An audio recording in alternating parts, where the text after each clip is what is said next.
The following information does not represent the views nor opinions of any one particular public nor private individual, group, sector of society, nor corporation. The historical realities you will receive in this presentation are merely a reflection of facts being shared in which our public school system has conveniently left out of its curriculum. Merely facts which are being provided in the public interest and in keeping with the U.S. Federal Copyright Law Fair Use Doctrine Title 17, U.S. Code Section 107 through 118, and may be researched and found to be completely accurate as part of the readily available public record. And certified copies of the documents revealed here may also be obtained from the Library of Congress and from the various states mentioned herein. No information presented here should be misconstrued as rendering legal advice, nor is any advocacy of violence being called for. Most disagreements can be solved peacefully, starting with the person in the mirror. And how you constructively put the following information to use is your decision alone and should be effectuated in an appropriate positive manner conducive to positive resolve and equitable remedy. The following information regarding a global banking cartel's corporate takeover of America will provide a clear and concise explanation of a series of important historical facts which impact upon your individual property, civil, and human rights as a furtherance of balanced, non-biased transparency. This presentation will be provided by a patriotic American educator of European descent whose only desire and interest is to provide a fair, honest, and accurate historical account of matters which most historians have conveniently heretofore not disclosed. And finally, because we recognize with all honesty that it would be in every logical sense clearly disingenuous of us to alter any aspect of the aforementioned presenter's statements, the following is being provided without edits of any manner. The facts I'm going to show you are not Republican or Democratic in nature. They are documents from the Library of Congress, state archives, Supreme Court, Senate, and congressional records and reports. Anyone can go get a certified copy of any of these documents for your own research. What I'm going to show you is a small but important part of what has delivered this country into its current condition. I kindly ask you, do not believe what I'm going to show you. Please do your own research and the truth will be yours. One of the reasons we are in the shape we are in as a country is because we let others tell us what the facts are. The story I'm going to tell you is about a corporate takeover that history forgot to tell you about. J. Edgar Hoover said, "The individual is handicapped by coming face to face with a conspiracy so monstrous that people cannot believe that it even exists. I promise you this conspiracy exists." So some things we're going to talk about today is, why did we fight the Civil War? What was the purpose? Was it to free or create slaves? And how does it affect our personal and property rights today? Facts about the South seceding from the Union. Slavery was not an issue, it was states' rights. Lincoln even told President Davis that slavery would be intact if they came back into the Union. Davis' response was, no, because slavery is not the struggle we fight in this war. 4 states that fought with the North were slave states throughout the war. President Buchanan did not wage war on the seceded states. All these states succeeded while he was in office. On February 28, 1861, North Carolina legislature voted on whether they wanted a convention to consider secession. The call for a convention was defeated by 651 votes. North Carolina would not even consider secession. On March 30, 1861, in an address to the people of Texas, put forth by representatives of Texas, given warning that under the pretense of freeing slaves, the actual intention of the incoming Lincoln administration was to enslave a whole nation. An ominous warning of what was to come. So why did North Carolina secede from the Union? On April 15, 1861, the Secretary of War notified Governor Ellis of North Carolina that the federal government expected North Carolina to furnish 2 regiments of troops to make war on seceded states. In Governor Ellis's refusal, he closed with these words, "I can be no party to this wicked violation of the laws of this country. Into this war upon liberties of a free people. You can get no troops from North Carolina. and North Carolina seceded from the Union. This document is known as the Lieber Code or General Orders 100, done April 24, 1863. It is the rules of engagement signed by the Secretary of War for the Civil War. We are still operating underneath these rules, underneath military rule. Here are a few of the articles that affect us today. Martial law in a hostile country consists in a suspension by the occupying military authority of the criminal and civil law and of the domestic administration and government in the occupied place or territory, and in the substitution of military rule and force for the same, as well as in the dictation of general laws as far as military necessity requires the suspension, substitution, or dictation. So what this Article 3 is saying is we're going to suspend all of your laws while you're underneath military rule. Article 7. Martial law extends to property and to persons, whether they are subjects of the enemy or aliens to that government or not. Basically, they're saying right there, it doesn't matter if you were against us in the war in the South or whatever the deal was, the martial law is going to extend to your property and to the person, whether they were enemies or not. And that's pretty simple. That's how this affects the North also. Article 26. Commanding generals may cause the magistrates and civil officers of the hostile country to take an oath of temporary allegiance or an oath of fidelity to their own victorious government or rulers, and they may expel everyone who declines to do so. Article 31. A victorious army appropriates or seizes all public money, seizes all public movable property until further direction by its government, and sequesters for its own benefit or that of its government all revenues of real property belonging to the hostile government or nation. Title to such real property remains in abeyance or suspended during military occupation, and until the conquest is made complete. And the last one we're going to talk about is Article 32. The commander of the army must leave it to the ultimate treaty of peace to settle the permanency of this change. There has never been a treaty of peace ending the Civil War, and we're still under these rules. You own no property. Article 31 still applies to you today. Article 26 that we're going to talk about shows where they forced several governors and legislators out of office 3 years after the war was over because they didn't want to go underneath military rule. They wanted to stay underneath constitutional rule where the states were the sovereign. This document is from the nps.gov website, National Park Service. And the question here is, where was the treaty signed? And they're talking about the Treaty of Peace to ending the Civil War. And their answer is, there was no treaty signed to end the Civil War. This document is titled Contracts Payable in Gold, known as Senate Report 43 or Senate Resolution 62. It was done in 1933, 60 years after the Lieber Code or General Orders 100 was written. The discussion on the floor here is we have three types of money: paper that represents gold, gold and silver, the actual physical substance, and we have fiat currency, which is worthless paper, which we use today. The comment here is that I have highlighted in yellow says the ultimate ownership of all property is in the state. Individual so-called ownership is only by virtue of government, i.e. law, amounting to mere user, and must be in accordance with the law and subordinate to the necessities of the state. If you look at your deed, it says you're a tenant. Look up the definition of what a tenant is. You're a renter. So basically what happened, or what this proves, one of the ways, is that you own no property. You pay mortgages on property that you own. You pay property taxes on property that you don't own. Your car you don't own. You own nothing.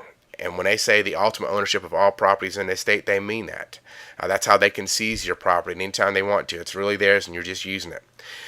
Fourth Amendment. The Constitution ratified in 1791 says the right of the people to be secure in their persons, houses, papers, and effects against unreasonable searches and seizures shall not be violated. Clearly, they took everybody's property in 1863, and this includes the North, the population of the North, and they did not notify anybody that this happened. They're very patient. So everything was settled after the war, right? What happened? In 1865, North Carolina was admitted back into the Union as the 12th state. December 4th, 1865, North Carolina even ratified a new 13th Amendment, proving the state was back into the Union. The old 13th Amendment, that was ratified in 1819, was removed from the history books in the Constitution, unlawfully of course.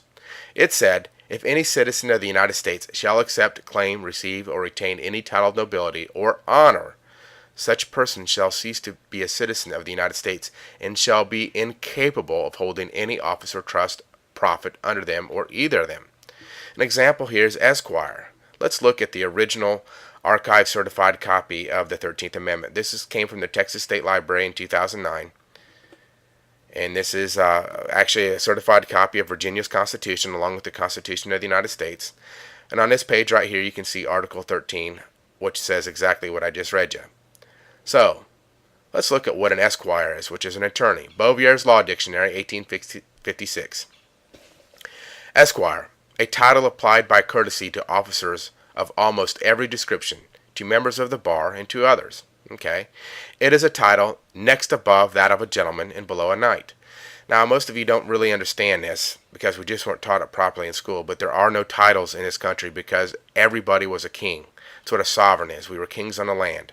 Only law could rule man, not man. That's why our Constitution, our founding fathers set up our Constitution, set up a republic. Let's go down here to 4. Esquires, by virtue of their office as justices of the peace and others who bear an office of trust under the crown. Now, you guys, I'm just going to go into this a little bit. You're going to need to do your own research and see why are we still under the crown. I'll show you some evidence of that, but really, this alone could take a week. But just understand, an attorney, whether they know it or not, having the title Esquire, is an agent for the crown. But North Carolina, along with other states, refused to ratify the 14th Amendment. Why? That's the one that says we're all U.S. citizens. What's wrong with that? March 2nd, 1867. Faced with ratification failure, Congress passed over President Johnson's vetoes 3 Reconstruction Acts from March 2nd, 1867 to July 19th, 1867, declaring the Southern state governments to be illegal. Following are excerpts from President Johnson's veto message to Congress regarding its first Reconstruction Act. The military is being used to coerce the people into adopting principles and measures that they are opposed to, in which they have an undeniable right to exercise their own judgment. The bill is without precedent and without authority, in palpable conflict with the Constitution, and utterly destructive to those principles of liberty and humanity for which our ancestors on both sides of the Atlantic have shed so much blood and expended so much treasure. The purpose and object of this bill is to change the entire structure and character of the states' governments, and to compel them by force to the adoption of organic laws and regulations, which they are unwilling to accept if left to themselves. If they do not form a constitution with prescribed articles in it, and afterwards elect a legislator which will act upon certain measures in a prescribed way through subjugation, neither blacks nor whites can be relieved from the slavery which the bill imposes upon them. So what President Johnson is telling you, that this 14th Amendment bill was going to make both blacks and whites slaves. Pretty strong language. What other evidence do we have of that? So the constitutionality of the 14th Amendment and the Reconstruction Acts went before the Supreme Court on 4 different occasions. First time, the court dismissed on technical ground that the court had no jurisdiction of a bill to enjoin the president in the performance of his duties. They couldn't make him do his job. Second time, the court declined jurisdiction by holding that the case concerned purely political matters instead of personal and property rights, which at one time was the only way you could get a case in front of a court if there was an injured party, a real injured party, and there was that gave him standing. The court held that a bill to restrain the defendants who represent the executive authority of government from carrying into execution certain acts of Congress, inasmuch as such execution would annul and totally abolish the existing state governments of Georgia, is not within the jurisdiction of the court. In other words, the court said it could not stop the federal government from completely annihilating or abolishing the state of Georgia. And that's exactly what happened. It abolished every state. The third time, the Supreme Court assumed jurisdiction on the constitutionality of the Reconstruction Acts, and were argued before the Supreme Court. But before the Supreme Court could enter a judgment, the Republicans in control of Congress rushed through a bill repealing the appellate jurisdiction of the Supreme Court under the Act of 1867, prohibiting the Supreme Court from proceeding on any appeal already before it. The court waited till the bill was passed and then postponed for further consideration of the matter until the next term. In the biggest battle between Congress and the Supreme Court in the nation's history, for the first time, Congress removed the court's jurisdiction to hear a case. The last attempt to obtain a ruling on the Reconstruction Acts was made in Ex parte versus Yeager. The Supreme Court assumed jurisdiction, and this action was immediately answered by the introduction of a bill in the Senate explicitly prohibiting the Supreme Court from considering any case which involved the validity of the Reconstruction Acts, followed by another prohibiting the judicial review of any act of Congress. Congress made themselves, in the laws and bills they passed, untouchable. So much for the three equal-powered branches of government. The Tulane Law Review, Volume 28 of 1953, an article entitled The Dubious Origin of the 14th Amendment by Walter J. Sutton, Jr., former president of the Louisiana State Bar, states, "The most extreme and amazing feature of the Act, as the requirement that each excluded state must ratify the 14th Amendment in order to again enjoy the status and rights of a state, including representation in Congress. Section 3 of the Act sets forth this compulsive coercion thus imposed on southern states. The most apt characterization of this compulsive provision, placing these states under military authority, there to remain until they comply, inter alia, with this requirement of ratifying the rejected 14th Amendment, is found in a speech of Senator Doolittle of Wisconsin, a Northerner, a conservative Republican. During the floor debate on the bill, he said, 'My friend has said, what has been said all around me, and what is said every day, the people of the South have rejected the constitutional amendment, and therefore we will march upon them and force them to adopt it at the point of a bayonet, and establish military rule over them until they do adopt it.'" And you can see the source there. So obviously, our founding fathers, which the Constitution guarantees every state the right of republic, the right to have a republic. Our founding fathers never thought that they were going to get the states to ratify something at the point of a bayonet. That's not their intention. So what has Congress said about the 14th Amendment? On June 13th, 1967, United States Representative Rarick of Louisiana submitted to the United States Congress Louisiana House concurrent resolution urging the United States Congress to declare the 14th Amendment to be illegal. He also entered a treatise on the illegality of the 14th Amendment prepared by Louisiana Judge Lander H. Perez. You see, you guys, attorneys and judges have tried to help us. We have failed to support them. Congressional Record 1967. You can get this out of any law library that you want. It says the 14th Amendment, equal protection law or tool of usurpation. It says the purported 14th Amendment to the United States Constitution is and should be held to be ineffective, invalid, null, void, and unconstitutional for the following reasons. The joint resolution proposing said amendment was not submitted to or adopted by a constitutional Congress. Article 1, Section 3 in Article 5 of the United States Constitution says that should happen. The joint resolution was not submitted to the President for his approval. The proposed 14th Amendment was rejected by more than one-fourth of all the states then in the Union, and it was never ratified by three-fourths of all the states in the Union. The Unconstitutional Congress. Now, this document is about 6 or 7 pages long in Congressional Record, and so we're just going to go through the very first one, a little bit of it. Don't want to spend all day on it. You can do your own research and see what it says for yourself. Article 1, Section 3. The Senate of the United States shall be composed of 2 senators from each state. Article 5 provides that no state without its consent shall be deprived of its equal suffrage in the Senate. The fact that 23 senators had been unlawfully excluded from the U.S. Senate in order to secure two-thirds vote for adoption of the joint resolution proposing the 14th Amendment is shown by resolutions of protest adopted by the following state legislators. The New Jersey legislature, by resolution of March 27, 1868, protest as follows. The said proposed amendment not having yet received the assent of three-fourths of the states, which is necessary to make it valid, the natural and constitutional right of this state is to withdraw its assent is undeniable.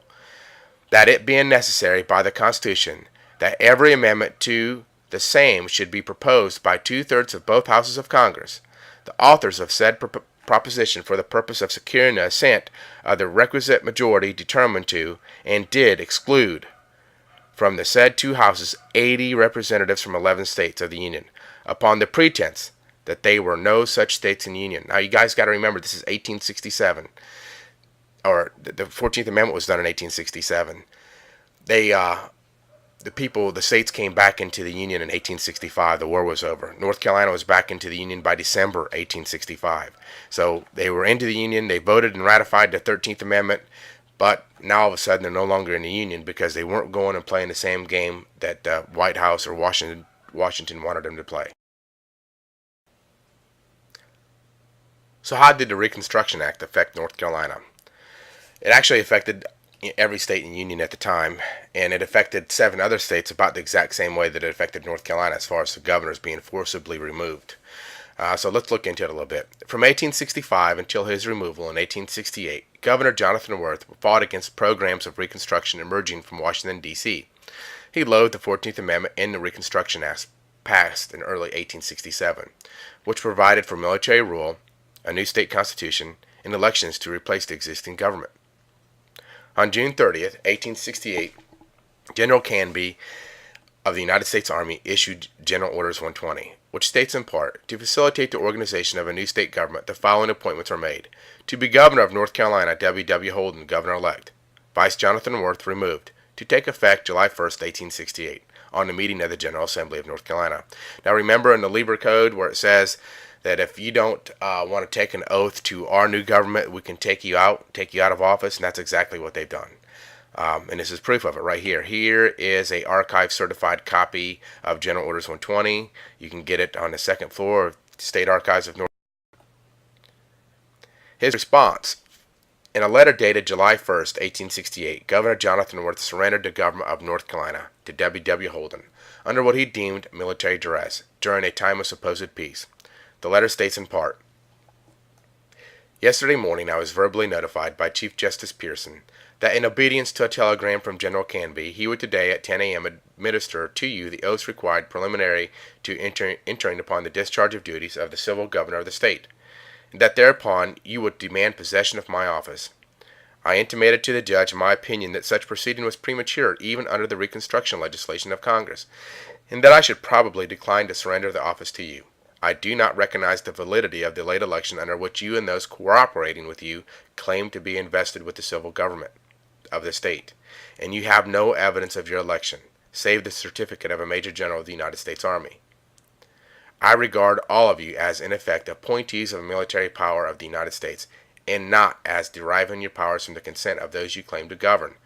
Knowing, however, that you are backed by a military force here, which I could not resist if I would, I do not deem it necessary to offer a futile opposition, but vacate the office without the ceremony of actual eviction, offering no further opposition than this, my protest. I would submit to actual expulsion in order to bring before the Supreme Court of the United States the question as to the constitutionality of the legislation under which you claim to be the rightful governor of the state, if past action of that tribunal furnished any hope of a speedy trial. I surrender the office to you under what I deem military duress, without stopping as the occasion would well justify, to comment upon the singular coincidence that the present state government is surrendered as without legality to him whose own official sanction but 3 years ago declared it valid. Governor Worth took the oath from Governor Holden. Governor Holden took the oath from Governor Worth when he was elected in 1865 to be the governor of North Carolina after the war was over. So it's not like, he was an unlawful governor or anything like that. He was a constitutional government, and since that time we've not had in this state or many other states a constitutional government. And this is an archive certified copy of his letter. So other laws that affect the rights of the American people. Trading with the Enemy Act in 1917. This act was implemented to deal with countries we were at war with during World War I. It gave the president and the alien property custodian the right to seize the assets of an enemy or ally of an enemy, and if they wanted to do business in his country, they could apply for a license to do so. In its original act, the definition of the word enemy as used herein shall be deemed to mean for the purpose of such trading of this act, the government of any nation of which the United States is at war, or any political or municipal subdivision thereof, or any officer, official agent, or agency thereof. Here is the original bill, and you can see the writing there. By 1921, the Federal Reserve Bank, who was the trustee for the alien property custodian, held in trust over $700 million. But March 9th, 1933, the Trading with the Enemy Act was amended at 48 Stat 1 to include the United States person because they wanted to take our gold away. So they had to make everybody in the United States who claims to be a United States citizen an enemy of the United States.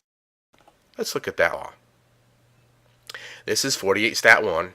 So when you go into a law library, you pick up the 48th Book of Congress and you go to the first page. It says, with the number 1, not Roman numeral, but number 1, and you'll see this. And you can see here where it says, on the October 6, 1917 Act, which was the Trading with the Enemy Act, they're going to amend Section 2, Subdivision B to say, Basically this. I'm going to highlight it so you can read it a little better. During a time of war or during any other period of national emergency declared by the President may, through any agency that he may designate or otherwise investigate, regulate, or prohibit, under such rules and regulations as he may prescribe by means of license or otherwise, by any person within the United States or any place subject to the jurisdiction thereof. Now, let's look at what that did. So the original Trading with the Enemy Act said this. We were the enemy. Section 2B was the government of any nation. But with this amendment done in 1933, March 9th, 1933, remember that date, it basically changed it to this. During any time of war or during any other period of national emergency declared by President, the President may control any person within the United States or any place subject to the jurisdiction thereof. That's pretty profound. We haven't had a constitution for a long time.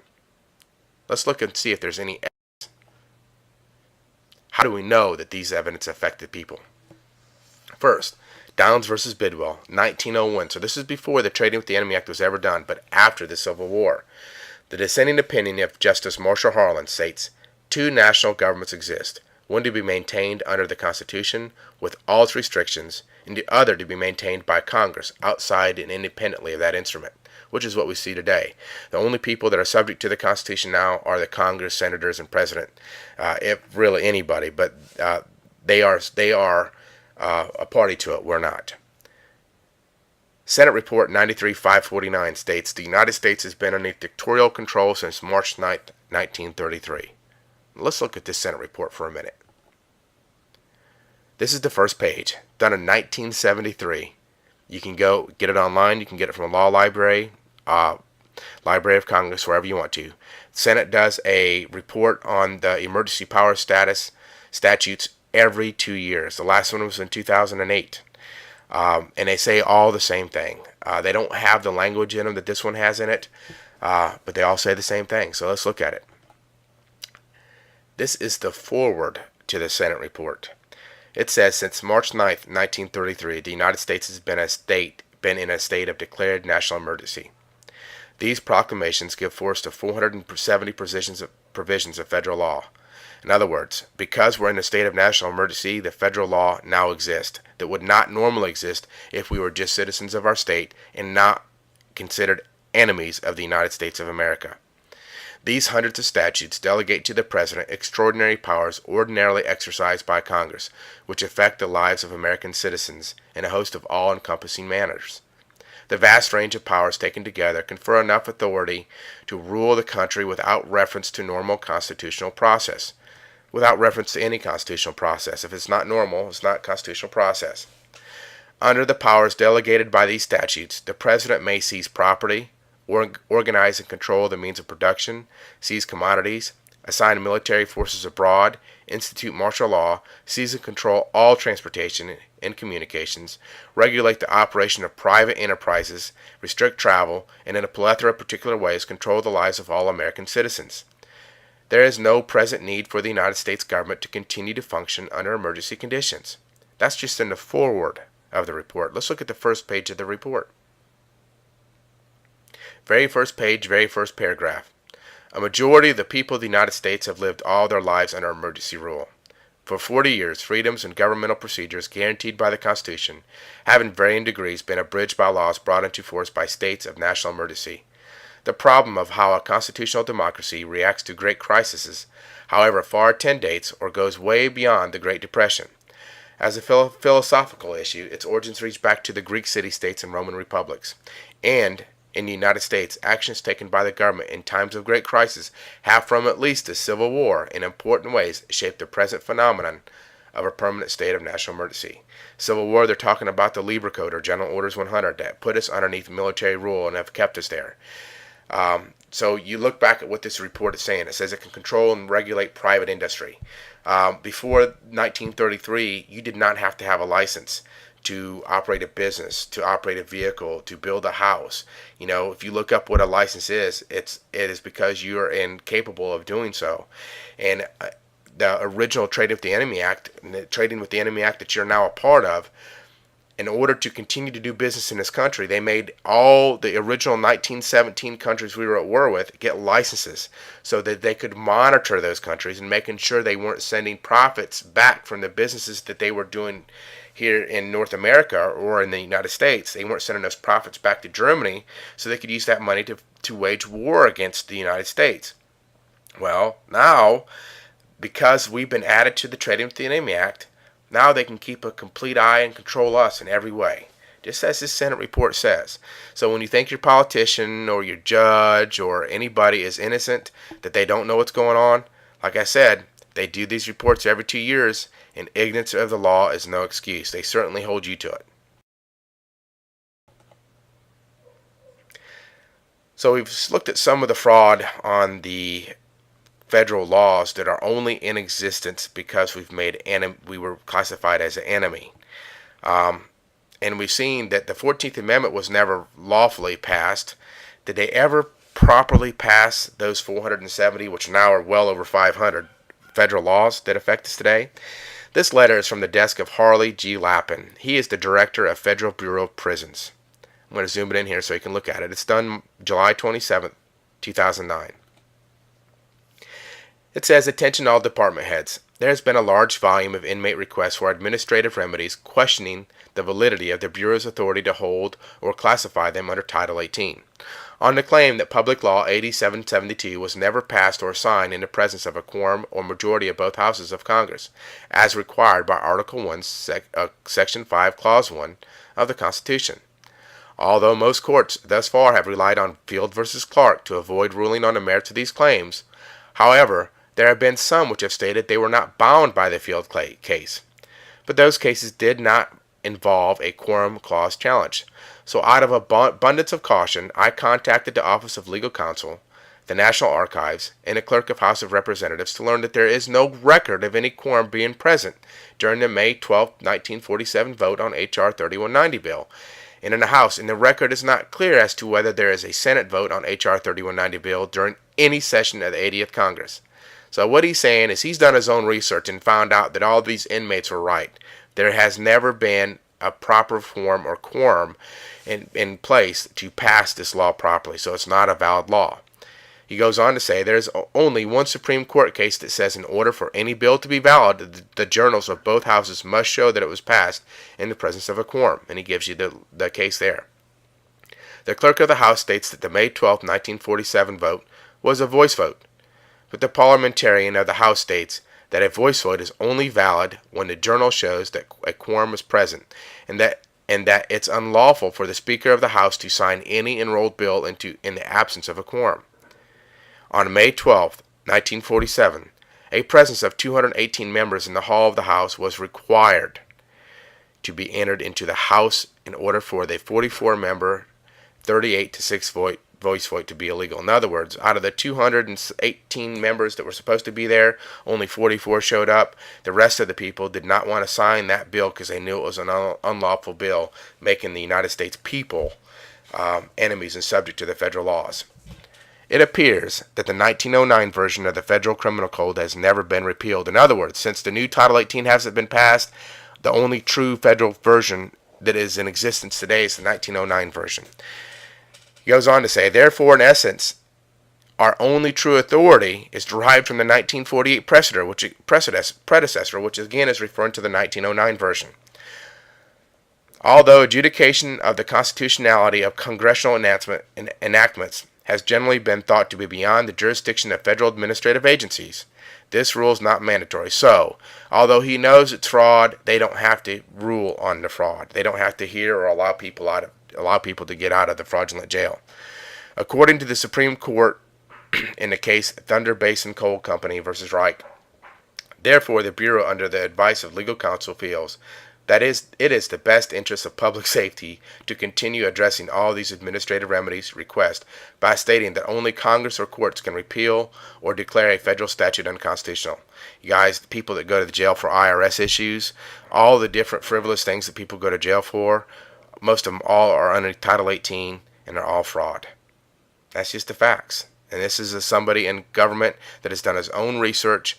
You can go get archive certified certified copies of the documents yourself and verify it for yourself. Do what he's done. But he's done his own research, and he says, you know what? Let's just keep it going. Let's just keep playing the game. They won't know any different. We won't let them. We won't let them have the truth.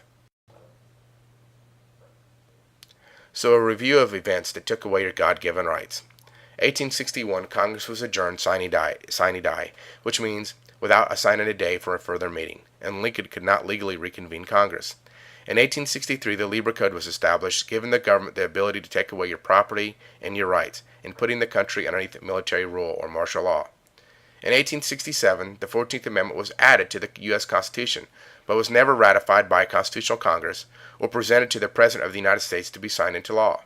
This law made whites and black slaves, as stated by President Johnson. June 30th, 1868. Governor Jonathan Worth was removed from office because he opposed the Reconstruction Acts of the 14th Amendment and military rule. March 9th, 1933. The U.S. person or citizen was added to the Trading with the Enemy Act, making them enemy combatants, classifying them the same as Al-Qaeda.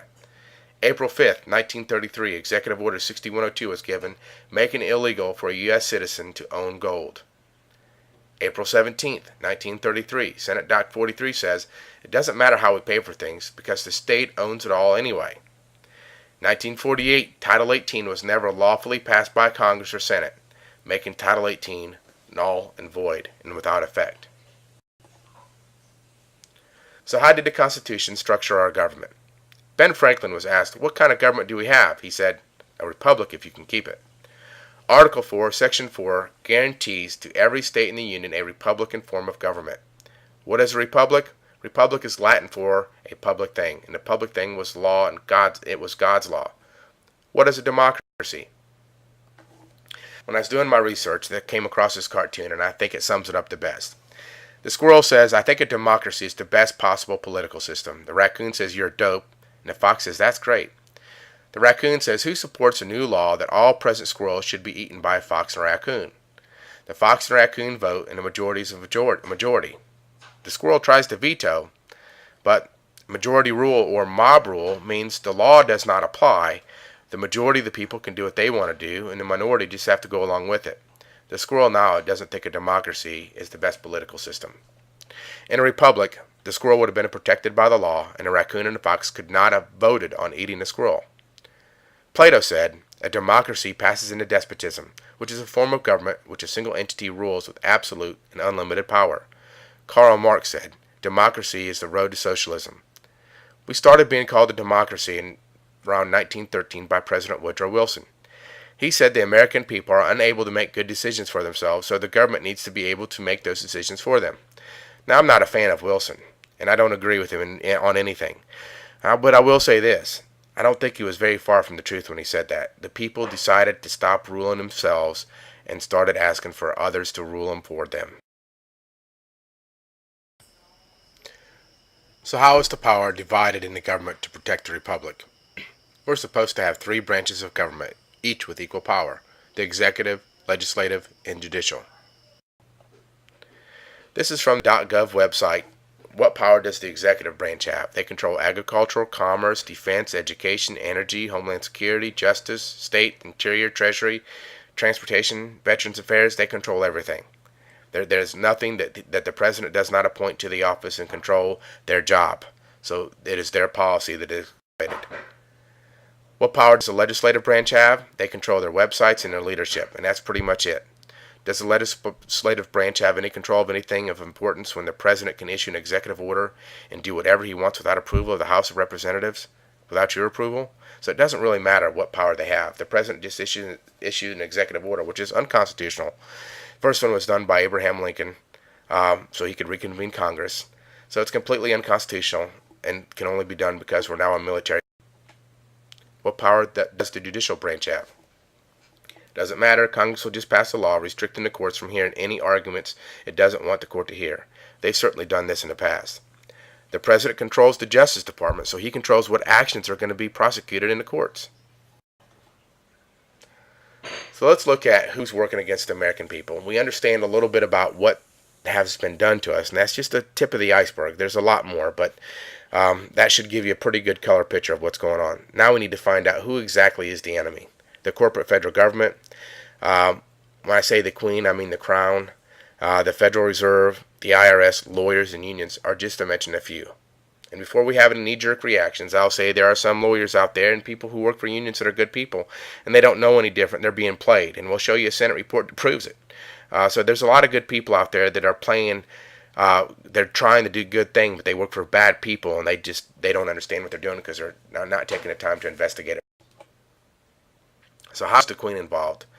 Now, it goes back a long way, and this is just a small example of the fact that she's involved, but she gets her Social Security. This is statutory instrument 1997, number 1778, and it basically is amending a 1984 agreement on Social Security between the government of the United Kingdom, Great Britain, Northern Ireland, and the United States. It says, now therefore, Her Majesty, in pursuance of Section 179, 1A and 2 of the Social Security Administration Act of 1992, and all other powers enabling her in that behalf, is pleased by and with the advice of her Privy Council to order, and it is hereby ordered as follows. So the Queen is making an order on how we're dealing with Social Security. And you can go through and you can research this yourself and find out exactly what they're talking about. But you can see clearly territory means as regards to the United States, not just the corporate United States government in Washington, D.C., but the states and District of Columbia. Who controls the Queen? 1213 Papal Decree. April 21st, 1214, the Pope in Rome formally accepted King John's surrender of his kingdoms and his pledge of vassal, together with monies paid in tribute. And 3 months later, July 1214, Pope Innocent III raised the interdict against the English. Thus the Pope assured the English of access to heaven, from which they had been barred by their king's opposition to the Church of Nazarene, or communist totalitarianism and denial of civil rights to mankind. You got to go back and research what's going on. But at this time, the people did not have access to the Bible. The church controlled the Bible, and the church told the people that the only way you could get to heaven is if you paid. And so they made the king pay. The king turned over all of his properties, all of his money to the Pope, and so literally the crown is the arch treasurer to the Vatican still to today. It's just a fact. I'm sorry about if I offend anybody, but these are just the facts. It's just history. So why haven't our lawmakers fixed this problem?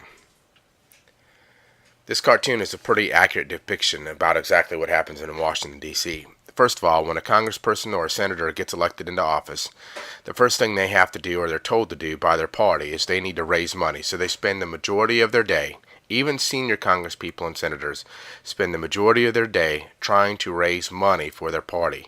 If they don't, their party will no longer support them, and they will just have a pretty hard time in Congress. So they end up going to the lobbyists because it's easier to get, $10, $20, $30,000 at a time than $2 or $3 at a time from the constituents like us. So that is a very good source of some of the problems we have in D.C. Plus, obviously our Congress people are not writing any bills. The senators are not writing any bills. They don't even read the bills that somebody else writes. So it's pretty obvious that that's going on. Another good reason. The unions started out in this country as protecting the workers' rights. They started out helping young kids get out of work camps and things like that. But now they control and dominate our employees, our employers, our government. They are some of the biggest lobbyists in government. They control pretty much everything. Local governments on up to federal governments. And the lawyers themselves, this is a good cartoon. My law practice has been so successful they've named loopholes after me. They write things on legalese that you and I don't understand. They change the definitions of words constantly. So that what meant something or a particular thing today means something entirely different tomorrow. And so we can't be protected by words we don't understand. And we use words like person. A person is a corporation. A person is not a living and flesh-bodied person or individual. So different meanings of words, we need to understand how they use them and how they use them against us and how they get us to admit that we're a person. We admit that we're a corporation. Look it up in Black's Law. Look up the definition yourself. And now they have jurisdiction over us because we've admitted to be what they want. This is the report on the National Lawyers Guild, the legal bulwark of the Communist Party, done around 1915. It was a House report. And we're going to get into a little bit about it and see some of the things that it's talking about. The National Lawyers Guild is the foremost legal bulwark of the Communist Party. Its front organizations and controlled unions, since its inception, has never failed to rally against rally to the legal defense of the Communist Party and individual members thereof, including known espionage agents. It has constantly fought against national, state, and local legislation aimed at curbing the communist conspiracy. It has been most articulate in its attacks upon all agencies of the government seeking to expose or prosecute the subversive activities of the communist network, including national, state, local investigative committees, the Department of Justice, the FBI, and law enforcement agencies generally. Through its affiliation with the International Association of Democratic Lawyers, an international communist front organization, the National Lawyers Guild has constituted itself as an agent of foreign principle hostile to the interest of the United States. These aims, the real aims of the National Lawyers Guild, as demonstrated conclusively by its activities for the past 13 years of its existence, are not specified in its constitution or statement of avowed purpose. In order to attract non-communists to serve as a cover for its actual purpose, as an appendage to the Communist Party, the National Lawyers Guild poses benevolently as a professional organization. See, they're not telling you the truth. They get people to come in that think they're doing the good things, and there's organizations throughout this world that work that way. These are just the lawyers and the unions we're talking about in this particular Senate report. New Mass, a weekly publication of the Communist Party, featured an article entitled "The Defense for Counsel, The Need for the National Lawyers Guild," in its issue of June 14, 1938, by Charles Wright, an attorney for the Soviet government, a member of the Guild, observed that with the growth of the American Labor Party in New York, and they're talking about unions there, and the kindred progressive movements throughout the United States, the lawyers, who in many of the smaller communities are the nerve centers of political activities, will be an invaluable aid in galvanizing the latent liberal elements of the country into a political force. The National Lawyers Guild can and will form one of the most important adjuncts to the progressive movement representing the interest in workers of the farmers. So there you go. They tell you clearly on what their purpose is. We're not using what people think they're going to do. They're telling you exactly what they're going to do with their own words. So what is the Federal Reserve? The Rothschilds is Eugene Mile, Israel Sheff, Warburg, Lehman Brothers, Goldman Sachs, Rockefeller, J.P. Morgan, Aldrich, and other bankers created a Federal Reserve Plan in a private meeting on Jekyll Isle on November 22nd, 1910. Research Eustace Mullins, he's done some great research on this. Other people plagiarized his work, but he's done a very good job on this. The original plan was called the Aldrich Plan. It was brought to Congress and to the American people by Republicans. It brought forth one national bank, and the people hated it. They understood our country at that time was better educated. They understood what a national bank had done to our country before and what it had done to other countries, and would not tolerate it. And so the Democrats, pushed by Wilson, and the bankers put Wilson into office, it's very well documented, came out with a new plan, which is called the Federal Reserve Plan, which is the exact same language in the plan. They just had 12 national banks. That was the only difference. And they renamed it as the Federal Reserve Plan. So you can see that the Republicans and Democrats, the upper end of those organizations, have worked throughout history together to get the country pointed in a common direction. There are people on both sides that want the right thing for this country and have stood up and spoke for this country, without the support of the people, of course. But as an overall picture, the money behind them have kept the country going in the same direction, and that is towards the wrong direction. So in 1913, the Federal Reserve Act was passed with only 3 congressmen voting on it. Congress was not properly adjourned during the Christmas break and allowed this to happen. Charles Lindbergh, representative of Minnesota, said, "The financial system has been turned over to the Federal Reserve Board. That board administers a finance system by authority of a purely profiteering group. That system is private, conducted for the sole purpose of obtaining the greatest possible profits from the use of other people's money. This act establishes the most gigantic trust on earth. When the President signs this bill, the invisible government by the monetary power will be legalized. The people may not know it immediately, but the day of reckoning is only a few years removed. The worst legislative crime of the age is perpetrated by this banking bill. It was signed in 1913. The Great Depression happened in 1929, which gave the banks more control over more of the country. At the time, the national banks, the Federal Reserve banks, really only had power over the Northeast. The rest of the country was financing their own growth, and they didn't like it. And so 1929 came along, which took a lot of those banks out and worked out pretty good for the Federal Reserve, but not so good for everybody else. Congressional Record, March 3, 1934. Congressman Weidman stated, "So the paramount issue of today is this.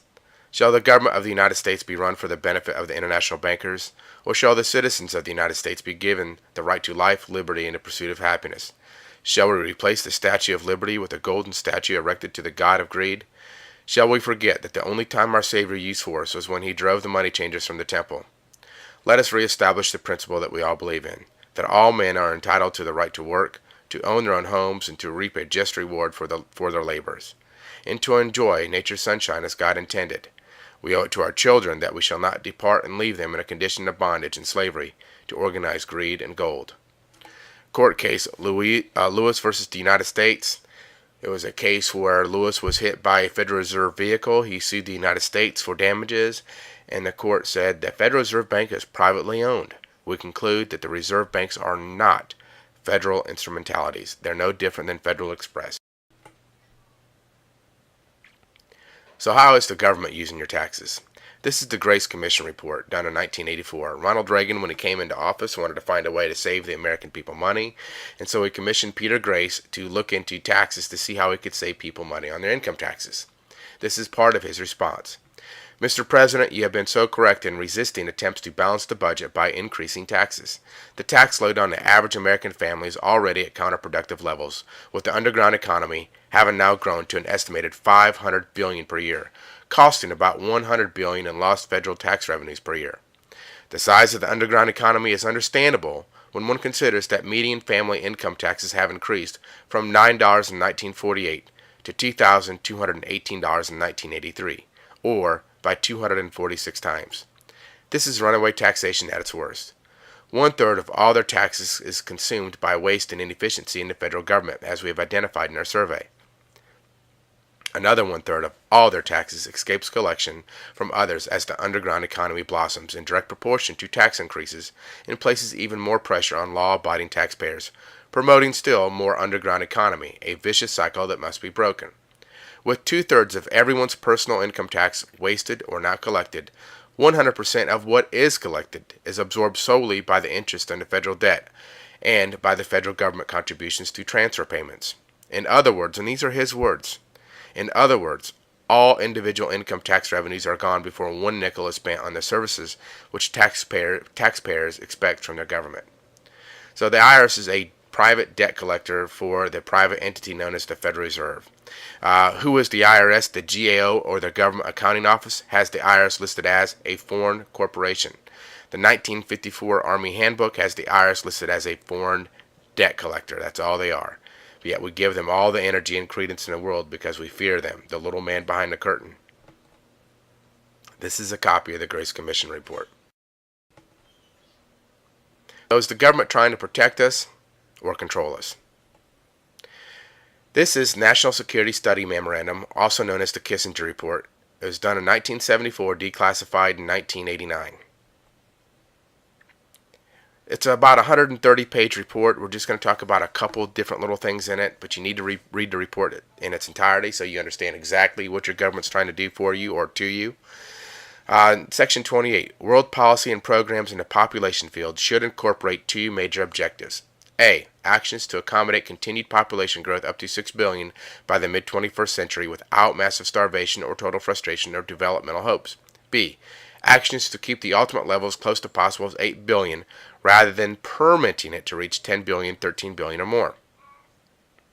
While specific goals in this area are difficult to state, our aim should be for the world to achieve a replacement level fertility, a 2-child family on average, by about the year 2000. This will require the present 2% growth rate to decline to 1.7% within a decade and to 1.1% by 2000. Compared to the UN median projection, this goal would result in 500 million fewer people in 2000 and about 3 billion fewer people in 2050. Attainment of this goal will require greatly intensified population programs. A basis for developing national population growth control targets to achieve this world target is contained in the World Population Plan of Action, which is part of this report.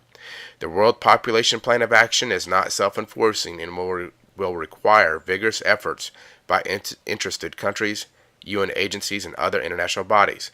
To make it effective, the U.S. leadership is essential.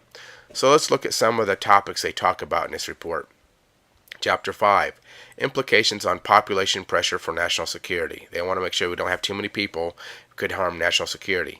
Actions to create conditions for fertility decline. So they're going to do some kind of action to create some kind of condition for fertility decline. You can do your own research on that, and we'll go over that in just a little bit, but it's not something that they're trying to get you to do willingly. We're not talking about the pill. Functional assistant programs to create conditions for fertility decline. So they're going to create these conditions.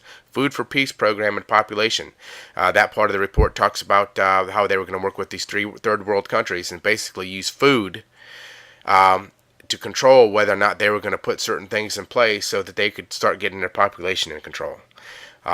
In the mid 40s or 50s, on those pages of this report, they talk about how the American woman was staying home having too many babies, and so they basically need to get her out of the house, get her working, and work on taking down the family unit. So you stop having so many kids, and you have to go out and work more. And gosh, parents don't want to have 10 kids when they're out working. It's hard to raise them that way.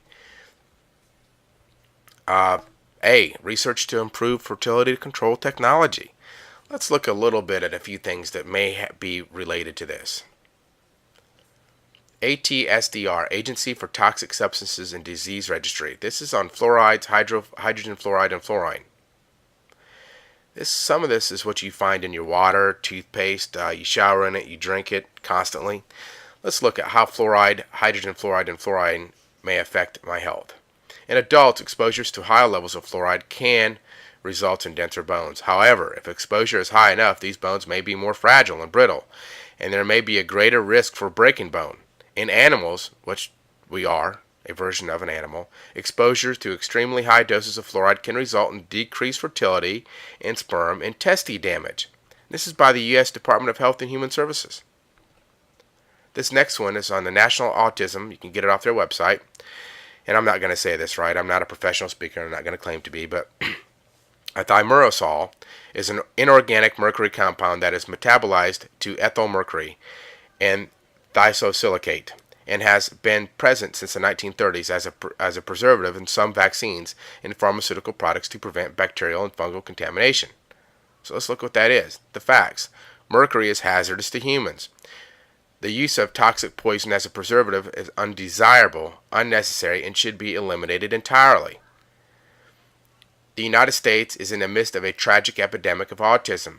An analysis of the U.S. Department of Education data from 1992 to 1993 in comparison to 2000 to 2001 indicates there has been an average increase of 644% among U.S. children.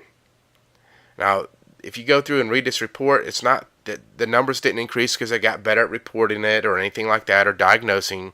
You can see at the bottom it says, confirmed the autism epidemic is real and not due to changes in diagnosis or population changes, nor is explained by other factors. It is explained by the poisons that we ingest in our body. That simple. The poisons we clean with. So where do all the other taxes go? If I stop paying my taxes, how will the roads and schools get built? The Grace Report shows you that all your income tax is wasted or goes to pay interest on the national debt, which is pure profit to a private bank called the Federal Reserve. Let's look at North Carolina's Comprehensive Annual Financial Report, or the CAF report, and see if we can find a clue there. You can get this from the osc.nc.gov. You can get it for whatever state you're in, whatever county, city. They all have these reports. Now, it shows total assets up here to be $82 billion. This is on page 82, I think it is, of a 300-plus page report. Total liabilities, $11.9 billion, which gives North Carolina the state of $70.9 billion in assets.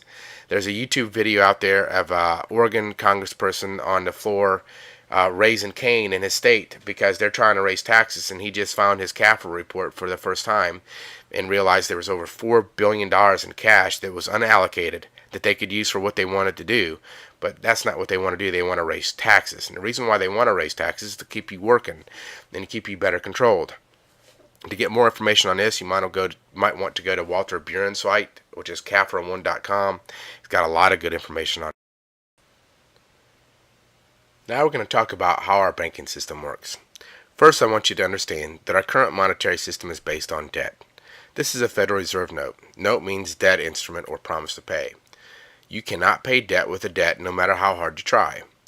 So we're going to look at our Constitution. It says what it says, see what it tells us about paying debt, and try to understand a little bit about how our monetary system really works. Article 1, Section 10 of the Constitution clearly states the following. No state shall make anything but gold or silver coin a tender in payment of debts. Pretty simple. So, is our current money backed by substance? No. This is from the federalreserve.gov website. It pretty clearly states that it's no longer backed by substance.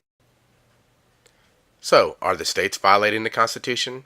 North Carolina Constitution, Article 6, Section 7, under oath, says, before entering upon the duties of an office, a person elected or appointed to the office shall take and subscribe the following oath.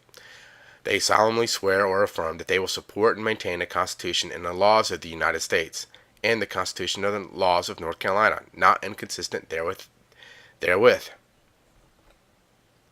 Now, North Carolina General Statutes 105-357A, underneath medium of payment, states, taxes shall be payable in existing national currency, which is the Federal Reserve note, which is not gold or silver. So North Carolina has a law that is unconstitutional. Clearly, the Constitution says no state shall make anything but gold or silver coin a tender in payment of debts. So what's going on? Are you violating the Constitution with how you pay debt? No. You're not a party to the Constitution. You're an enemy of the United States, same as Al-Qaeda. But just like the 14th Amendment that they didn't pass properly, and just like Title 18 that are only in effect because you're an enemy of the United States, they were never lawfully passed or ratified, they had to give you out here, which is known as House Joint Resolution 192 or Public Law 7310. It's located at 48 Stat 112. It was passed making it illegal for anyone to require you to pay a debt in a particular kind of currency. Let's look at this one. This is an archive certified copy of that particular law. To assure uniform value of coins and currency of the United States. That every obligation contained in or made with respect to any obligation which purports to give the obligee a right to require payment in gold or a particular kind of coin or currency, or in an amount of money of the United States measured thereby, is declared to be against public policy. And no such provision shall be contained in or made with respect to any obligation hereafter incurred. Every obligation heretofore or hereafter incurred, whether or not any such provision is contained therein, or made with respect thereto, shall be discharged upon payment, dollar for dollar, in any coin or currency which at time of payment is legal tender for public and private debts, and your signature is legal tender for public and private debts. This is the origins of accepted for value. B. As used in this resolution, the term obligation means obligation, payable in money of the United States, and the term coin or currency means coin or currency of the United States, including Federal Reserve notes and circulating notes of the Federal Reserve banks and national banking associations. So it's very clear, nobody can require you to pay a debt in any particular kind of coin or currency, including Federal Reserve notes. This law has never been repealed. It's still on the books. You can go into a law library and find it. And it's very hard to enforce, but you can do it. You can start accepting for value your mortgage payments, your taxes, anything. It's a legal and lawful way to pay debt.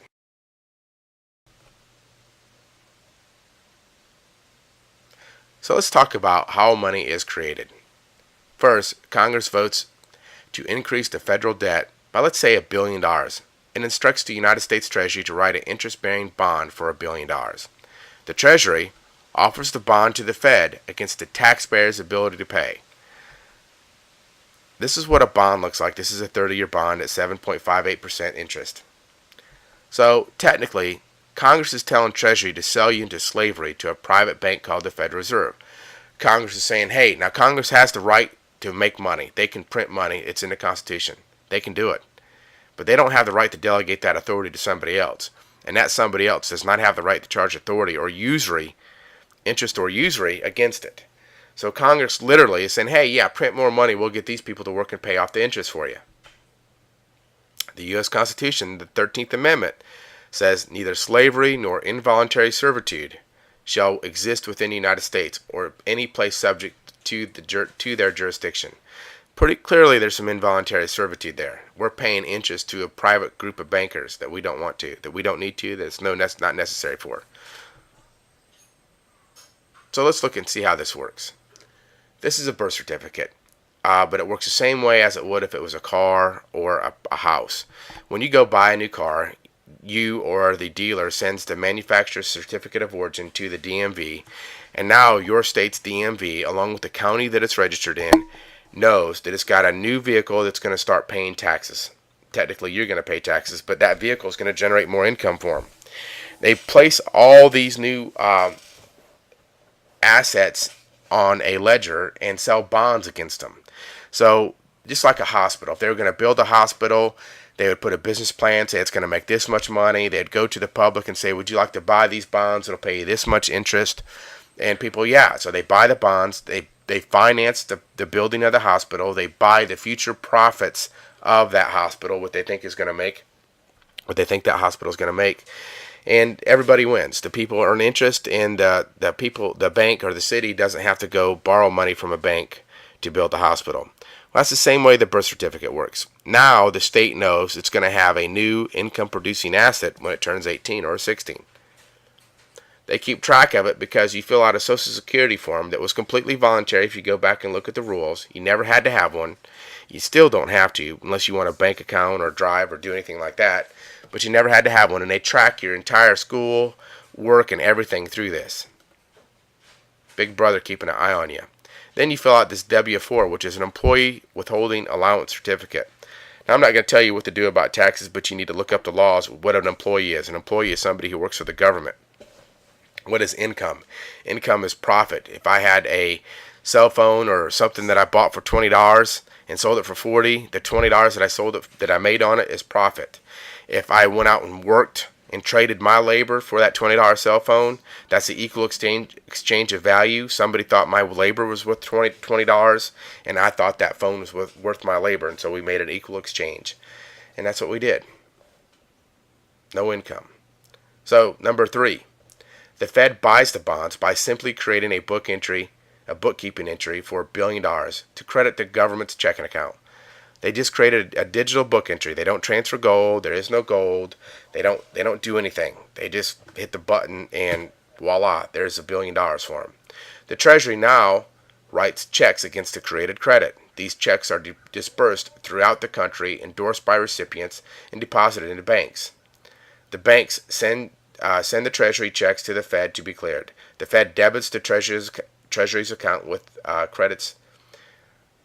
The Fed debits the Treasury's account and credits the banks with the amount. These credits increase the bank's reserves. And we're going to talk about that a little bit also. These reserves serve as a base used by the commercial banks to create checkbook money and to lend it out at interest. So they're going to use this to lend more money out to you at interest. And now you see the 1 through 6 arrows. Now you got the other arrows that go to the banks and come out in many different ways. And that's where most of the money is created. So we're going to talk about that next. First, UCC law and Federal Reserve publications. UCC Law 3-102C says regulations of the Board of Governors of the Federal Reserve System and operating circulars of the Federal Reserve Banks supersede any inconsistent provisions of this article. UCC law governs all financial instruments, and what they're saying is we may govern all financial instruments, but UCC law is subordinate to what the Federal Reserve says. It's very important. So you go to the bank to get a loan to buy a home and sign a promissory note for $100,000. The bank deposits this $100,000 note into a bank account with your name on it. They have to. It's a law. And the bank gives you a check for $100,000 so you can go purchase your home. Has the bank loaned you any money? Now, there's all kinds of fraud out there in the mortgage market, and it really starts right here. No. You made a deposit with the bank for $100,000, which was your promissory note. And the bank gave you a check for $100,000. Now you're even. It's against the law for a bank to loan you its depositors or investors' money. Modern money mechanics, Federal Reserve Bank of Chicago, says of course they, meaning banks, do not really pay out loans from the money they receive as deposits. If they did, no additional money would be created. This is the title page for Modern Money Mechanics. Well, the worst part isn't that you are paying a bank principal and interest for money that the law says you did not borrow. The worst part is that the bank is using your promissory note as reserve so they can loan out more money. Your promissory note became a Tier 1 asset for the bank, allowing them to take your $100,000 note and lend out $900,000 more to other customers. In that book, Modern Money Mechanics, they give you this example. First, they show you at stage 1, or they show you the initial reserves provided, and they start with $10,000. And they show you the loaning process, how it creates excess reserves with every process. When they loaned out $10,000, they only had to keep $9,000 in reserves, and so they created $9,000 out of thin air. If you follow this through all the stages, eventually it makes out to where they have $90,000 in additional money. Thus, it says at the top here, thus, through stage after stage of expansion, money can grow to a total of 10 times the new reserves applied to the banking system. Now, I wish money would grow 10 times in our wallet. As the new deposits created by loans at each stage are added to those created at all earlier stages, and those supplied by the initial reserve creating action.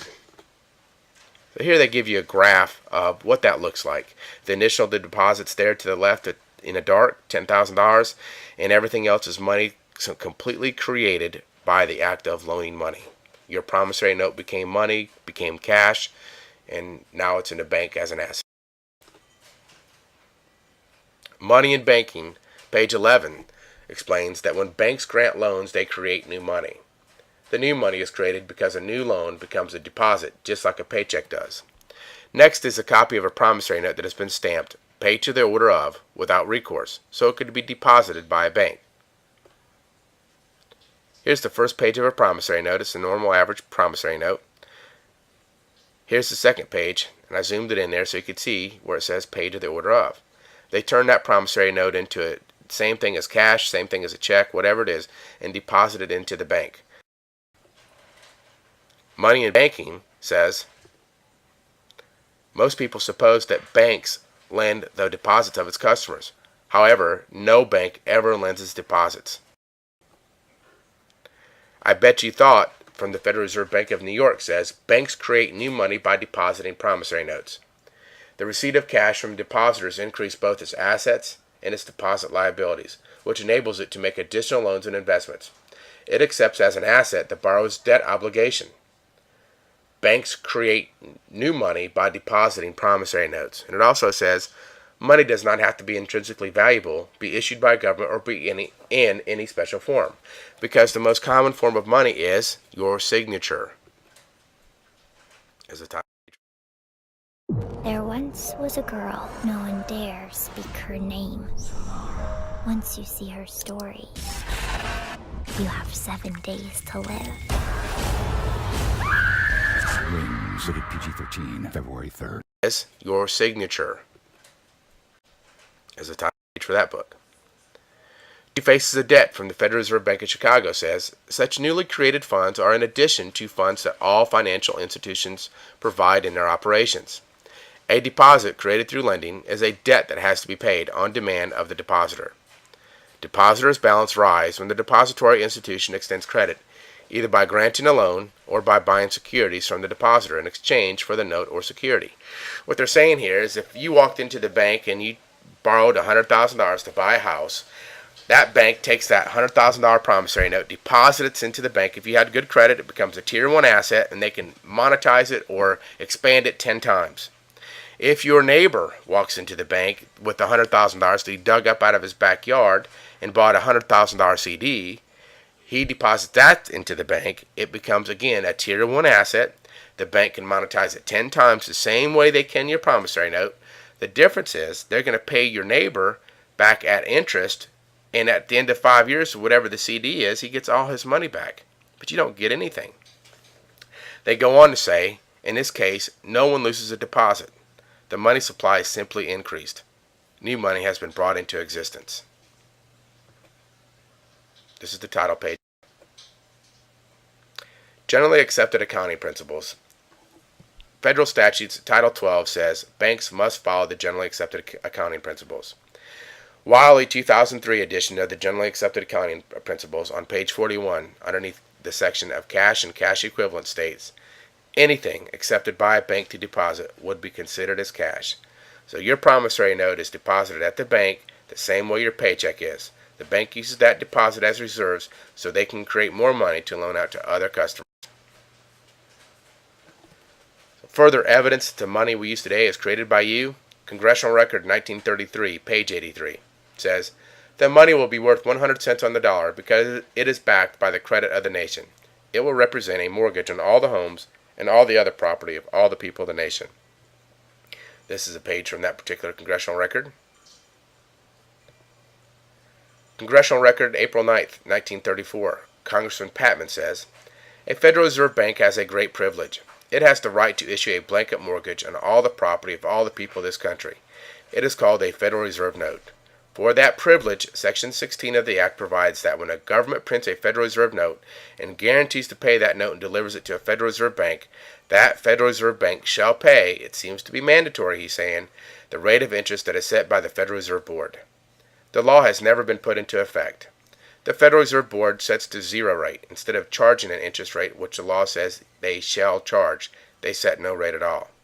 Therefore, for the use of this great government credit, these blanket mortgages that are issued against all the property of all the people of this nation, and against the incomes of all the people of this nation, they do not pay 1 penny. Not 1 penny of the stock of the Federal Reserve Bank is owned by the government or the people, but is owned by private banks exclusively. They do not pay 1 penny for the use of that great privilege to the people or the government. So your labor has built or rebuilt just about every nation in the world. And have you received any consideration for lending the world your credit? You are the best slave because you think you're free. And they've also used your money to wage war against people. And it's hard to understand, but when you really start looking into the history of our country, you can see why maybe people in other countries are mad at us, because we've allowed these people to do what they've done, and we've financed them. We've provided the funding for them to do it. Report to the Comptroller of Currency, 1963. Banking and Monetary Studies. Whatever their other errors, a long line of financial heretics have been right in speaking of fountain pen money. Money created by the stroke of the bank president's pen when he approves a loan and credits the proceeds to the borrower's checking account. So what does a bank's accounts look like if this is really true? This is a financial 10 report. You can go to fdic.gov and get this report and look at any bank you want to that's FDIC insured. This particular bank has $2.6 billion in assets, and it also has $2.6 billion in liabilities. That is line 2 and line 15. This bank has a total equity capital of $325 million.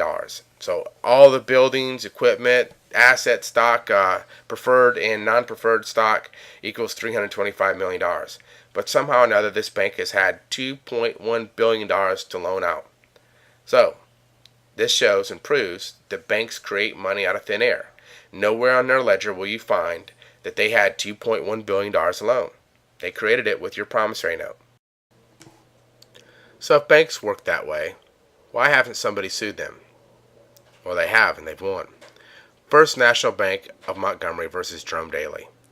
In the Justice Court of Minnesota, County of Scott, Township of Credit River, Justice Martin v. Mahoney, the jury found that the plaintiff, who is the bank, was not entitled to recover possession of Lot 19. That because of failure of lawful consideration, which in other words the bank did not loan any money to this customer, to this gentleman who was an attorney, the note and mortgage dated May 8, 1964 are null and void. That the share of sale on above described premises is null and void of no effect. That the plaintiff has no right, title, or interest in said premises or lien thereon, as is above described. Sections 50, 51, and 52 of America's Jurisprudence, second edition, under Actions on page 584 states, "No action will lie to recover on a claim based upon, or any manner dependent upon, a fraudulent, illegal, or immoral transaction, contract, to which the plaintiff was a party." See, no bank ever loans money, and it's conversion. They take your promissory note and convert it into money, which they didn't tell you about, and they give you your money back. And so there's no lawful consideration. There's no risk. And without any risk, there's no contract. And no contract means all these foreclosures that are going on today, every one of them. This is just one of the reasons there's fraud, not to mention everything else. But here is the original court record. You can go to Minnesota's website, from their government website, and you can pull down all the documents.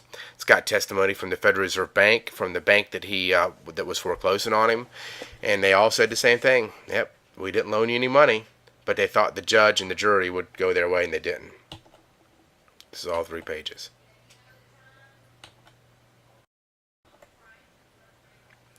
So are the banks breaking any laws? Let's look at a few. There's quite a few, but this one's important. This was the Banking Act, or the Currency Act of 1864.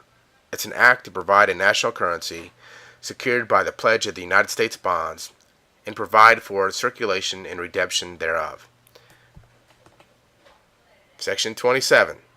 And be it further enacted that it shall be unlawful for any officer acting under the provisions of this act to countersign or deliver to any association or any other company or person any circulating notes, promissory notes is a circulating note, contemplated by this act, except as herebefore, provided in accordance with the true intent and meaning of this act.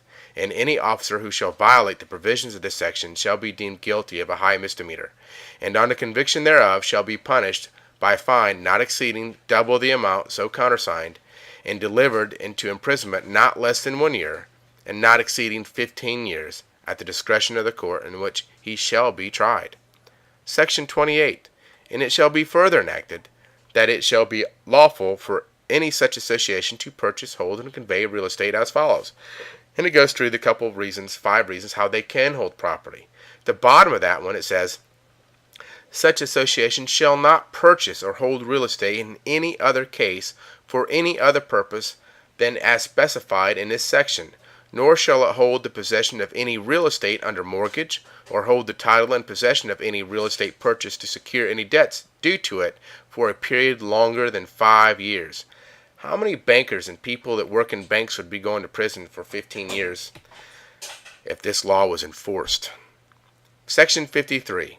And be it further enacted that if the directors of any association shall knowingly violate or knowingly permit any of the officers, agents, or servants of the association to violate any of the provisions of this act, all the rights, privileges, and franchises of the association derived from this act shall be thereby forfeited.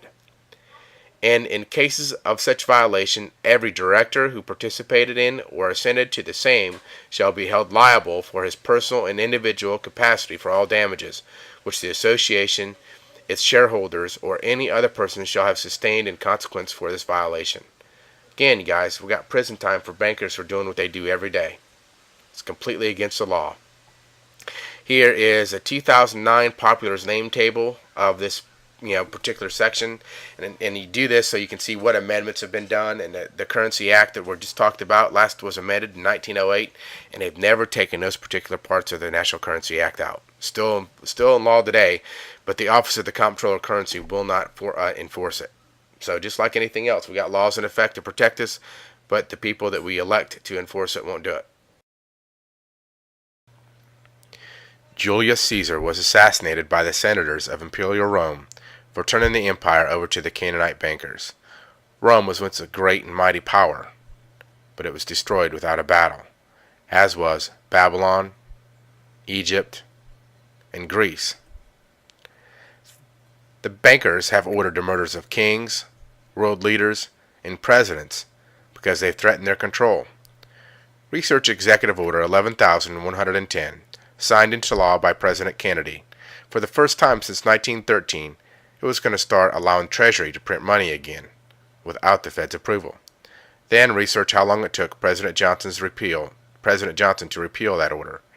He did it within 24 hours of Kennedy's death. And we, the American people, support this every day. What will this country look like after they're finished with us? You pay the bankers usury on money they did not loan you, for property you cannot own. You pay the IRS, a foreign debt collector for the Federal Reserve, so they can hire people, pay judges to put your friends, neighbors, and family members in prison unlawfully. Why? Why are you paying money to people so they can poison, kill, and control you? When are you going to say enough is enough and stand up for you and your children and stop giving them energy to make slaves out of you? When the people do stand up and take responsibility and end the tyrannical rule of the IRS, banksters, and the Fed, Imagine how fast our economy will recover. This system has robbed us and our children of the right to the pursuit of happiness and freedom, and has killed men, women, judges, and world leaders that have tried to stop it to do the right thing. What are they going to quietly force the people to do next? What if one day you are required to take a number so you can get a job, a bank account, or even travel?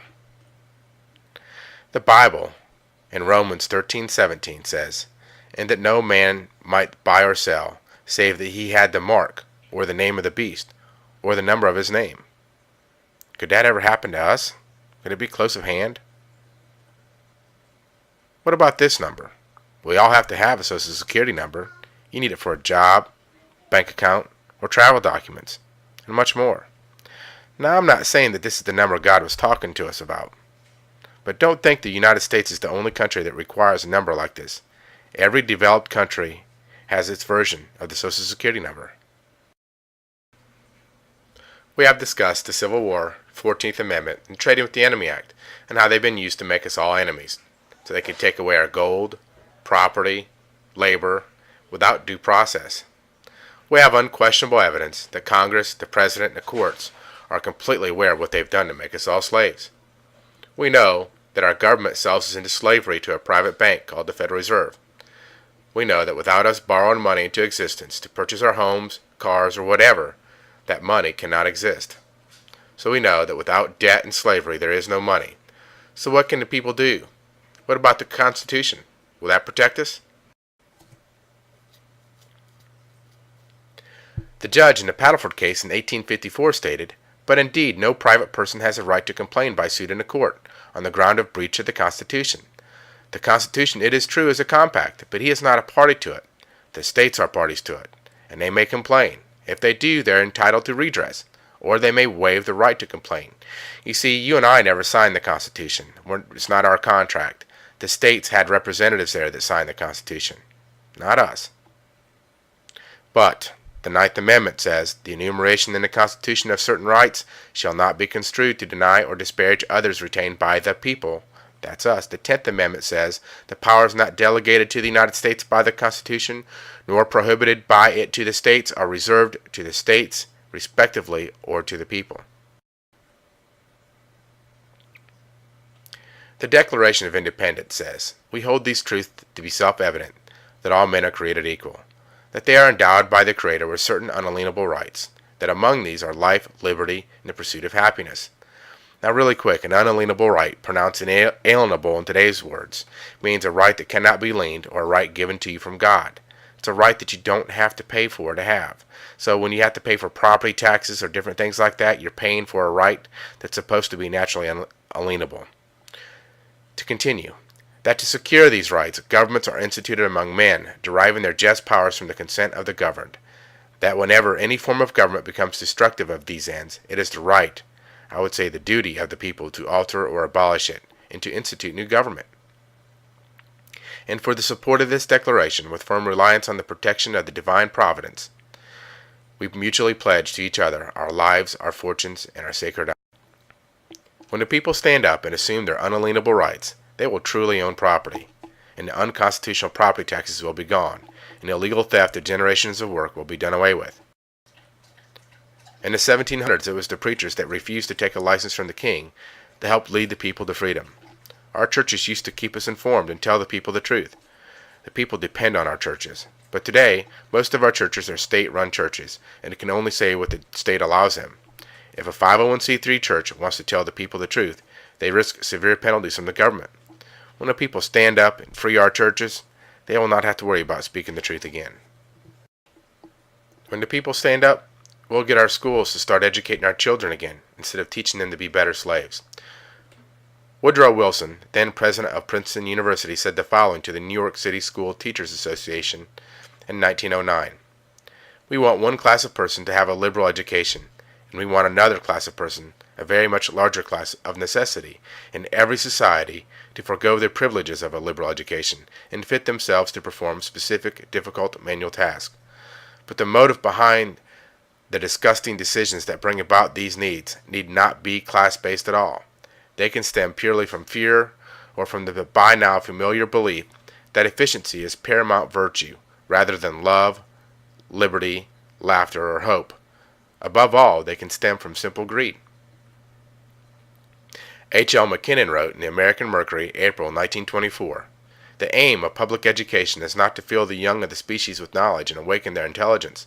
Nothing could be further from the truth. The aim is simply to reduce as many individuals as possible to the same safe level, to breed, to train, and to put down dissent and originality. That is the aim of the United States, and that is the aim of We need to constantly educate ourselves to protect our freedoms and the freedoms of our children. This is the greatest country that has ever existed, and we have our Father in heaven to thank for it. But as stewards of the land, we need to stay vigilant, educated, and informed of the truth. Please don't wait for the news to tell you the truth. Thomas Jefferson often said, advertisements contain the only real truth to be relied upon in a newspaper. Do you want to see our country go back to being a republic again?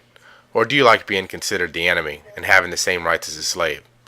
Are you willing to mutually pledge to each other your lives, fortunes, and sacred honor? Will you bring a friend or family member to watch this presentation or learn more about our nation's history? If so, get involved and help us share the truth with other people. Remember, it's not what can your country do for you, it's what can you do for your country. If we don't face the real issues, not the symptoms, we'll never fix the problem. And if you know about the problem and look the other direction, pretending that it does not exist, you are the problem. So I'll leave you with these words by Samuel Adams. If you love wealth better than liberty, and the tranquility of servitude better than the animated context of freedom, go home from us in peace. We ask not of your counsel or your arms. Crouch down and lick the hands and the feet of those that feed you, and may your chains set lightly upon you, and may posterity forget you are ever our countrymen. There is, of course, another extremely important reality of American history, which remains still today widely unaddressed, and that is the fact that most of those who would have themselves identified as Black or African American are in fact indigenous and aboriginal to these lands of North, Central, and South America, a fact which most national politicians know very well to be true. There was a proclamation intended to be disseminated uniformly nationwide by all mayors of every city and throughout all churches and other major social institutions. A number of large city mayors complied. Most did not. The following is the aforementioned proclamation, which was publicly announced by President Obama's former White House Chief of Staff, Rahm Emanuel, shortly after leaving the White House to become mayor of Chicago. It reads as follows. Office of the Mayor, City of Chicago, Rahm Emanuel, Mayor. Proclamation. Whereas the Moorish Americans are the descendants of the ancient Moabites, Ammonites, and Canaanites, who were permitted by the old pharaohs of Kemet to traverse from East Africa and later formed themselves kingdoms extending from the northwest and southwest shores of Africa, the Atlantic islands, on to the present-day continental Americas.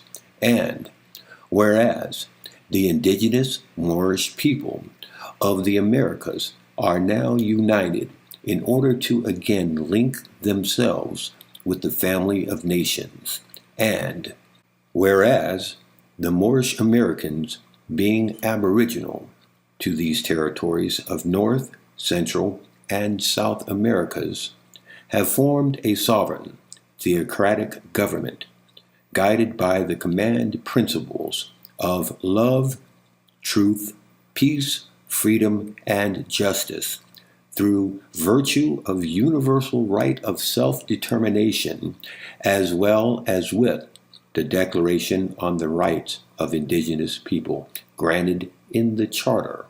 And whereas on January 8, 1886, Noble Drew Ali was born in the state of North Carolina, destined to become the first patriot of his mentally enslaved Moorish American people.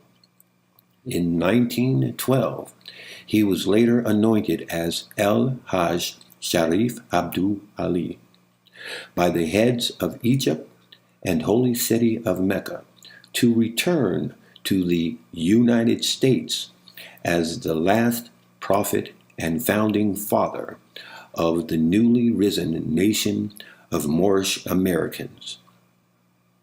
A copy of this document may be downloaded from the MoorishdDirectory.com.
To that government or not.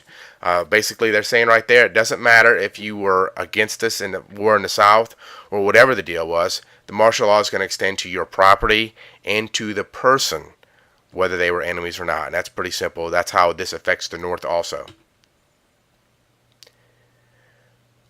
Article 26. Commanding generals may cause the magistrates and civil officers of the hostile country to take an oath of temporary allegiance or an oath of fidelity to their own victorious government or rulers, and they may expel everyone who declines to do so. Article 31. A victorious army appropriates or seizes all public money, seizes all public movable property until further direction by its government, and sequesters for its own benefit or that of its government all revenues of real property belonging to the hostile government or nation. Title to such real property remains in abeyance or suspended during military occupation, and until the conquest is made complete. And the last one we're going to talk about is Article 32. The commander of the army must leave it to the ultimate treaty of peace to settle the permanency of this change. There has never been a treaty of peace ending the Civil War, and we're still under these rules. You own no property. Article 31 still applies to you today. Article 26 that we're going to talk about shows where they forced several governors and legislators out of office 3 years after the war was over because they didn't want to go underneath military rule. They wanted to stay underneath constitutional rule where the states were the sovereign. This document is from the nps.gov website, National Park Service. And the question here is, where was the treaty signed? And they're talking about the Treaty of Peace to ending the Civil War. And their answer is, there was no treaty signed to end the Civil War. This document is titled Contracts Payable in Gold, known as Senate Report 43 or Senate Resolution 62. It was done in 1933, 60 years after the Lieber Code or General Orders 100 was written. The discussion on the floor here is we have three types of money: paper that represents gold, gold and silver, the actual physical substance, and we have fiat currency, which is worthless paper, which we use today. The comment here is that I have highlighted in yellow. It says the ultimate ownership of all property is in the state. Individual so-called ownership is only by virtue of government, i.e. law. amounting to mere user, and must be in accordance with the law and subordinate to the necessities of the state.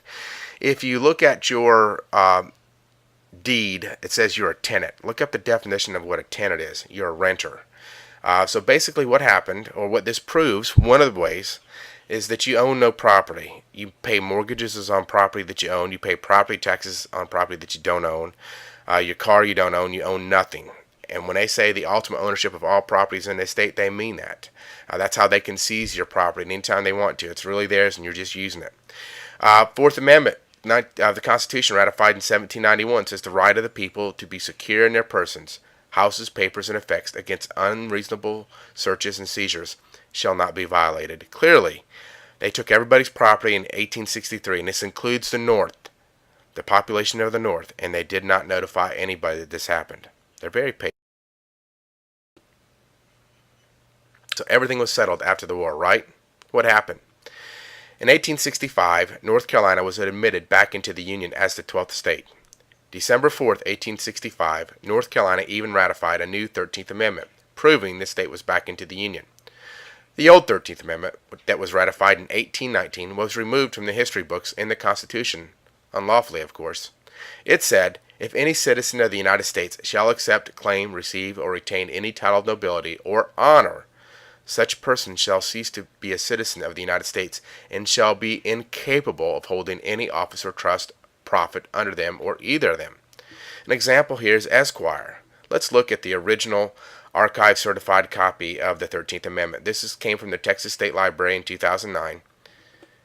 And this is actually a certified copy of Virginia's Constitution along with the Constitution of the United States. And on this page right here you can see Article 13, which says exactly what I just read you. So, let's look at what an esquire is, which is an attorney. Bouvier's Law Dictionary, 1856.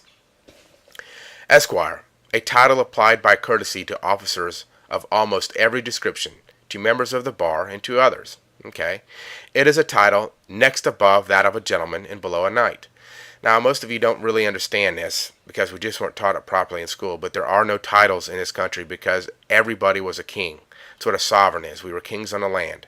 Only law could rule man, not man. That's why our Constitution, our founding fathers set up our Constitution, set up a republic. Let's go down here to 4. Esquires, by virtue of their office as justices of the peace and others who bear an office of trust under the crown. Now, you guys, I'm just going to go into this a little bit. You're going to need to do your own research and see why are we still under the crown. I'll show you some evidence of that, but really, this alone could take a week. But just understand, an attorney, whether they know it or not, having the title Esquire is an agent for the crown. But North Carolina, along with other states, refused to ratify the 14th Amendment. Why? That's the one that says we're all U.S. citizens. What's wrong with that? March 2nd, 1867. Faced with ratification failure, Congress passed over President Johnson's vetoes 3 Reconstruction Acts from March 2nd, 1867 to July 19th, 1867, declaring the southern state governments to be illegal. Following are excerpts from President Johnson's veto message to Congress regarding its first Reconstruction Act. The military is being used to coerce the people into adopting principles and measures that they are opposed to, in which they have an undeniable right to exercise their own judgment. The bill is without precedent and without authority, in palpable conflict with the Constitution, and utterly destructive to those principles of liberty and humanity for which our ancestors on both sides of the Atlantic have shed so much blood and expended so much treasure. The purpose and object of this bill is to change the entire structure and character of the states' governments, and to compel them by force to the adoption of organic laws and regulations, which they are unwilling to accept if left to themselves. If they do not form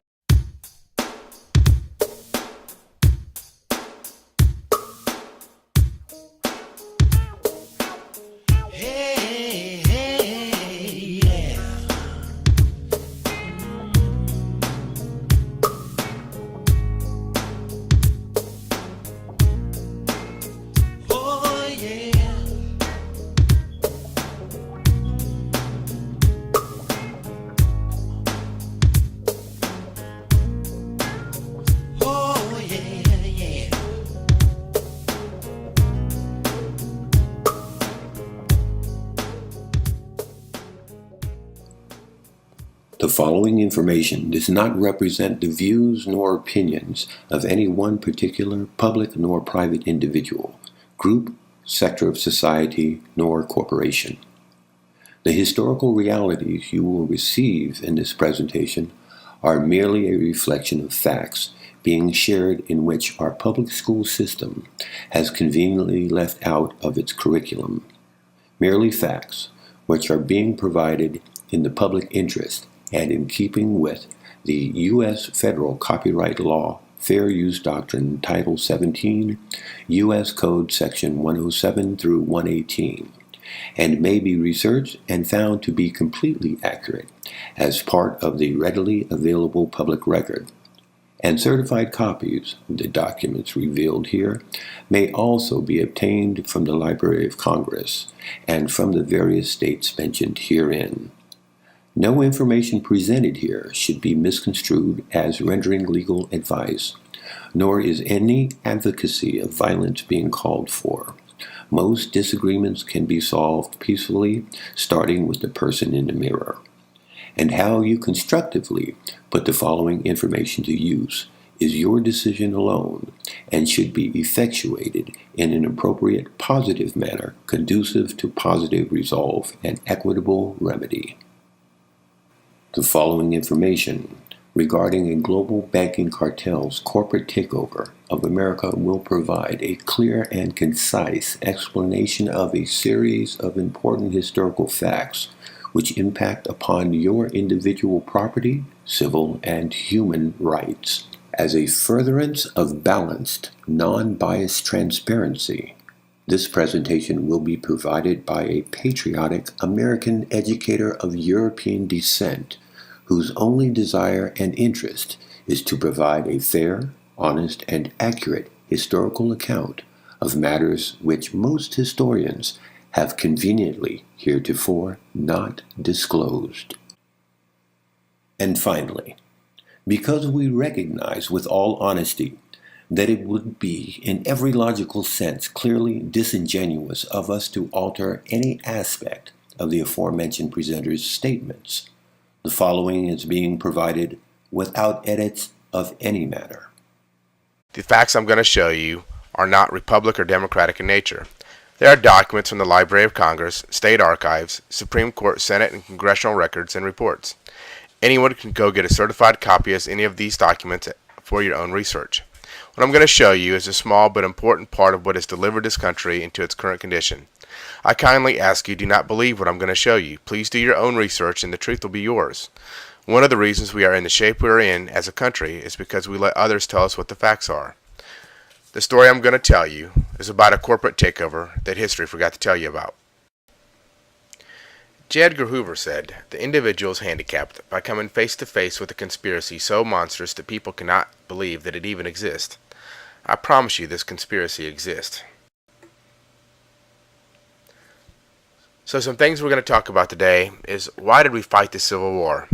What was the purpose? Was it to free or create slaves? And how does it affect our personal and property rights today? Facts about the South seceding from the Union. Slavery was not an issue, it was states' rights.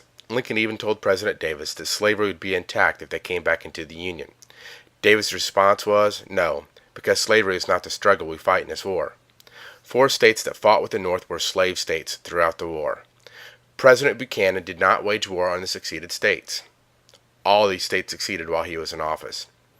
On February 28, 1861, North Carolina legislators voted on whether they wanted a convention to consider secession. The call for a convention was defeated by 651 votes. North Carolina would not even consider secession. On March 30, 1861, in an address to the people of Texas, put forth by representatives of Texas, given warning that under the pretense of freeing slaves, the actual intention of the incoming Lincoln administration was to enslave a whole nation. An ominous warning of what was to come. So why did North Carolina secede from the Union? On April 15, 1861, the Secretary of War notified Governor Ellis of North Carolina that the federal government expected North Carolina to furnish 2 regiments of troops to make war on the seceded states. In Governor Ellis's refusal, he closed with these words, "I can be no party to this wicked violation of the laws of this country. Into this war upon liberties of a free people. You can get no troops from North Carolina. and North Carolina seceded from the Union. This document is known as the Lieber Code or General Orders 100, done April 24, 1863. It is the rules of engagement signed by the Secretary of War for the Civil War. We are still operating underneath these rules, underneath military rule. Here are a few of the articles that affect us today. Martial law in a hostile country consists in the suspension by the occupying military authority of the criminal and civil law and of the domestic administration and government in the occupied place or territory, and in the substitution of military rule and force for the same, as well as in the dictation of general laws as far as military necessity requires the suspension, substitution, or dictation. So what this Article 3 is saying is we're going to suspend all of your laws while you're underneath military rule. Article 7. Martial law extends to property and to persons, whether they are subjects of the enemy or alien. Form a constitution with prescribed articles in it, and afterwards elect a legislator which will act upon certain measures in a prescribed way through subjugation. Neither blacks nor whites can be relieved from the slavery which the bill imposes upon them. So what President Johnson is telling you, that this 14th Amendment bill was going to make both blacks and whites slaves. Pretty strong language. What other evidence do we have of that? So the constitutionality of the 14th Amendment and the Reconstruction Acts went before the Supreme Court on 4 different occasions. First time, the court dismissed on technical ground that the court had no jurisdiction of a bill to enjoin the president in the performance of his duties. They couldn't make him do his job. Second time, the court declined jurisdiction by holding that the case concerned purely political matters instead of personal and property rights, which at one time was the only way you could get a case in front of a court if there was an injured party, a real injured party, and there was that gave him standing. The court held that a bill to restrain the defendants who represent the executive authority of government from carrying into execution certain acts of Congress, inasmuch as such execution would annul and totally abolish the existing state governments of Georgia, is not within the jurisdiction of the court. In other words, the court said it could not stop the federal government from completely annihilating or abolishing the state of Georgia. And that's exactly what happened. It abolished every state. The third time, the Supreme Court assumed jurisdiction on the constitutionality of the Reconstruction Acts and were argued before the Supreme Court. But before the Supreme Court could enter a judgment, the Republicans in control of Congress rushed through a bill repealing the appellate jurisdiction of the Supreme Court under the Act of 1867, prohibiting the Supreme Court from proceeding on any appeal already before it. The court waited till the bill was passed and then postponed for further consideration of the matter until the next term. In the biggest battle between Congress and the Supreme Court in the nation's history, for the first time, Congress removed the court's jurisdiction to hear a case. The last attempt to obtain a ruling on the Reconstruction Acts was made in Ex parte versus Yeager. The Supreme Court assumed jurisdiction, and this action was immediately answered by the introduction of a bill in the Senate explicitly prohibiting the Supreme Court from considering any case which involved the validity of the Reconstruction Acts, followed by another prohibiting the judicial review of any act of Congress. Congress made themselves, in the laws and bills they passed, untouchable. So much for the 3 equal-powered branches of government.